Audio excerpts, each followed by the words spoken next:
step gimana caranya kalian bisa keluar dari yang namanya kemiskinan. Beneran, jadi sini gue mau ajarin ilmu ya buat kalian yang mau belajar gimana caranya kalian bisa keluar dari kemiskinan.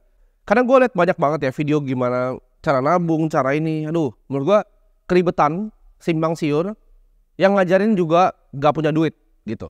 Jadi kalau lu belajar sama orang gembel, lu akan jadi orang gembel juga. Di sini gue mau ngajarin kalian apa yang gue udah praktekin ya. Gue akan kasih kalian ya sangat detail. Lu gak perlu video lain, lu cuma perlu nonton satu video ini. Karena ini udah cukup detail untuk kalian bisa paham. Nah, yang pertama ya, kita harus belajar tentang yang namanya human capital dan juga financial capital. Apa itu human capital? Human capital itu adalah kita kan sebagai manusia kita bisa bekerja ya, kita bisa punya income, kita bisa punya waktu, kita bisa cari duit. Nah, dari human capital ini itu akan mendegradasi seiring waktu. Buat tadi bilang, oh tapi kan kita nanti bisa cari duitnya lebih banyak di masa depan. Iya betul, untuk orang bodoh ya. Tapi kita tahu manusia itu fisiknya makin tua itu justru makin turun, bukan makin naik ya. Kita secara biologis ya, kecuali nggak tahu nanti ada DNA sequencing atau teknologi yang bisa bikin kita hidup selamanya. Tapi selama kita masih mati di rata-rata Indonesia umur 71-74, ini akan degradasi ya. Jadi orang bilang kan, masa muda kalian happy-happy dulu, senang-senang dulu. Enggak, masa muda justru lu hajar yang kerja paling tinggi. Kenapa? Karena energi lu paling banyak. Lu berpotensi untuk dapat duit juga paling banyak di masa muda. Nah, financial capital ini adalah apa? Financial capital ini adalah uang yang kita telah kumpulkan seumur hidup kita. Jadi ya itu, sesimpel itu. Jadi begitu human capital ini awalnya pasti tinggi karena kita masih muda, banyak energi, banyak waktu, ya kan? 1 juta rupiah gue mau pakai untuk investasi apa? Terus lu punya uang 10 juta nih bahkan ya. Lu hire advisor 1 juta gitu kan. Dia saranin lu 4 juta beli saham ini, 2 juta beli obligasi ini. Sisanya dana darurat. Itu lu goblok dan jadi miskin terus seumur hidup lu, ya. Makanya ini step by step nih, gimana cara lu keluar dari kemiskinan ya. Jadi kalau lu cuma punya uang 1 juta, jangan fokus sama investasi, ya.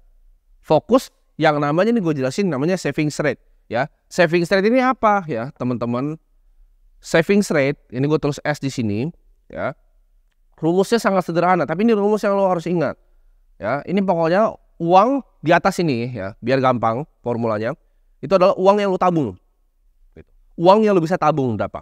Misalnya, lo bisa tabung uang 5 juta ya, 5 juta setiap bulan. Total income lu berapa? Total income lu taruh di bawah 20 juta ya, 20 juta. Nah, S-nya berapa ya? 5 juta dibagi 20 ya. Jadi lu dapat savings rate-nya 25%. Nah, ini bagus atau enggak? Enggak bisa gitu. Enggak bisa pakai begitu cara mikirnya ya. Kita akan pakai namanya nanti spending cap. Jadi spendingnya yang kita cap. Karena kan ini rumus di atas ini adalah total pendapatan kita dikurang total pengeluaran kita. Dapat kita 5 juta di sini ya. Jadi kalian paham angkanya 25% ini. Ini penting. Kalau orang ngajarinnya 20%, 15%, gue ngajarinnya 80 ya. Ini angkanya, sweet spot nih. Ya, Pareto 80-20. 80%. Bare minimum. Lu kalau mau dengerin omongan gue mau jadi kaya, bare minimum. Kenapa? Karena begitu human capital kita lagi tinggi, kita harus tembak semuanya ke bawah. Biar financial capital kita ketemu ini. Nah, ini rata-rata di Indonesia atau di dunia, itu di angka 65 ketemu. Ketika titik ini ketemu, ya, lu pensiun. Financial capital lu bisa nggak support semua biaya hidup lu. Dan lu nggak usah pernah kerja lagi karena human capital lu nih di umur 74 nih mati nih, degradasi di sini. Lu udah koit gitu. Ini cepat-cepat naikin ke 80%. Mumpung lu masih bisa kerja, mumpung lu masih bisa bikin duit. Jadi kalau misalnya uang lu 10 juta, yang lu investasikan berapa? 8 juta. Terus, oh tapi gue biaya hidup gini, lu kebanyakan gaya. Ya gue kasih tau lu kebanyakan gaya. Gue masih naik ya mobil Ford Fiesta. Rekening gue isinya miliaran bos. Ya.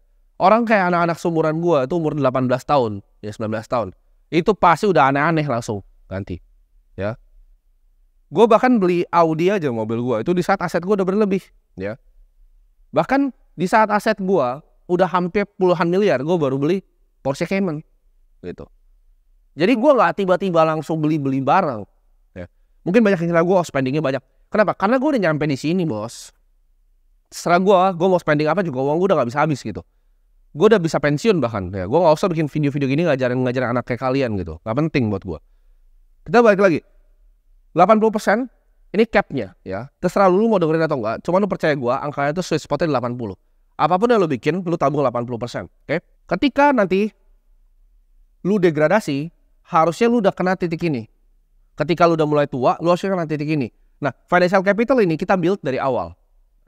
Sekarang pertanyaannya kan, gimana cara mempercepat financial capital naik biar ketemu? Bener kan? Karena average-nya di 65, gimana cara kita tarik mundur nih? Ya. Jadi umur 30, enak kan? 30 lu bebas. Cara tarik mundur adalah apa? Dengan permainan ini, ya. Financial capitalnya sekarang. Kita udah belajar human capital. Gimana caranya tambahin human capital? Gampang, kerja lebih keras, pakai otak gitu. Income-nya gedein, ya. Kalau lu kerja nih, makanya gue gak pernah saranin. Oh lu keluar dari pekerjaan lu full time di trading apa gitu. Lu jadi orang miskin bos, ya. Lu kerja aja, ya. Baik-baik sama bos lu. Gak ada salahnya jadi orang yang kerja ya. Malah kerja itu jadi lu punya bantalan. Lu kerja ya kan, lu kerja yang bener, lu cari side hustle, lu jualan barang kayak, lu bikin apa kayak di samping ya. Jangan samain financial capital sebagai human capital. Ini orang banyak yang tolol gitu. Ya. Ini dua hal berbeda. Human capital lu pisahin, financial capital lu pisahin. Nah, sekarang gimana cara kita grow financial capital? Karena human capital lu cari udah banyak lah. Itu intinya satu, kalau human capital tuh cuma satu, kata-katanya skill nih. Nah, dah. Lu miskin, lu gak punya skill. Ya, lu gak penting berarti. Lu mau naikin level misalnya duit lu, ya lu naikin levelnya. Misalnya di sini ada kamera gitu kan.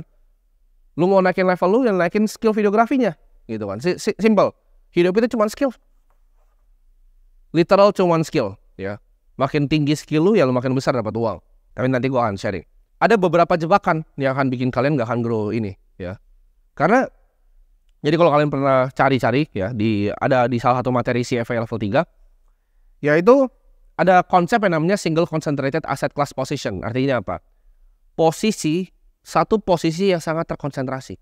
Jadi nggak ada yang perlu diversifikasi di uang 100 juta. Kalau uang lu sini 1 triliun ya silahkan. Ini resikonya deh, makin besar, ini return makin besar. Makin muda umur lu, ya, lu mainnya di mana? Ini cash, bonds, property, saham, kripto, main di mana? Memang ini resiko paling tinggi, tapi lu masih muda, what's there to lose gitu loh. Karena bukan seberapa keras kita kadang mendayung gitu, tapi kapal lu naik kapan sih? Kalau lu kapalnya bolong lu di cash. Hah?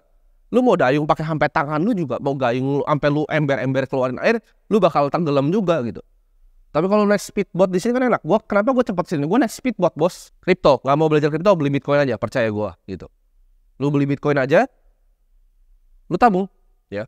Berapapun pendapatan lu, dikurang pengeluaran lu, 80% wajib lu tabung, ya. Sesimpel itu. Lu grow terus, HC-nya 80% lu tabung, lu tembakin ke bawah, ya. Lu masukin ke kripto. Itu cara lu keluar dari kemiskinan dalam waktu 5-10 tahun. Lu save video ini, lu gak usah dengerin yang lain, financial advisor. Gak ada yang punya duit, ya. Gak usah dengerin yang lain. Tonton satu video ini. Simple, ini gue jelasin bener-bener kayak gue ngejelasin anak SD.